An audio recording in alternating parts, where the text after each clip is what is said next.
আসসালামু আলাইকুম প্রিয় ফলোয়ার্স, দেখতে পাচ্ছেন একটা ছোট বাচ্চা যে স্কুল থেকে মনে হয় চলে আসছে, কিন্তু রাস্তা যখন দেখলো যে রাস্তায় পানিটা আটকে আছে তখন সে বুঝলো যে এখানে ড্রেনের মুখটা মনে হয় বন্ধ হয়ে আছে।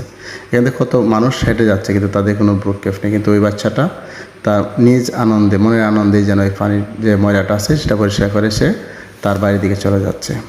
এই যে দেখুন, একজন ব্যক্তি সে এই রাস্তার মধ্যে একটা ইটের মধ্যে ধাক্কা খেয়ে খুব ব্যথা পেয়েছে, রাগে তাকে খুব আঘাত করলো।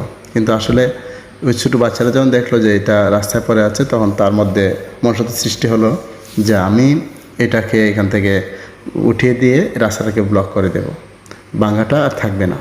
কিন্তু সে পারতেছে না, বারবার চেষ্টা করতেছে, পারতেছে না। একটি সময় যখন তার মা চাইলো তাকে সহায়তা করতে, তখন সে তার মার সাহায্য নিতেও রাজি হয়নি। দেখতে পাচ্ছেন তার মার হাত শেষ হয়ে দিচ্ছে, সে চেষ্টা করতেছে নিজে যেন সেই কাজটা করতে পারে। আর এই মুহূর্তে দুইটা ভাই তার এই কর্মকাণ্ড দেখে খুব খুশি হলো এবং তারা এই কাজটা তাদের সানন্দে এই কাজটা করে দিল এবং ওই বাচ্চাটা তাদের প্রতি এত কৃতজ্ঞতা প্রকাশ করলো। আর এখানে দেখতে পাচ্ছেন মা মেয়ে হোটেলে রেস্টুরেন্টে খেতে আসছে, পাশেই একজন বৃদ্ধ মহিলা সে খাবার খেতে আসছে।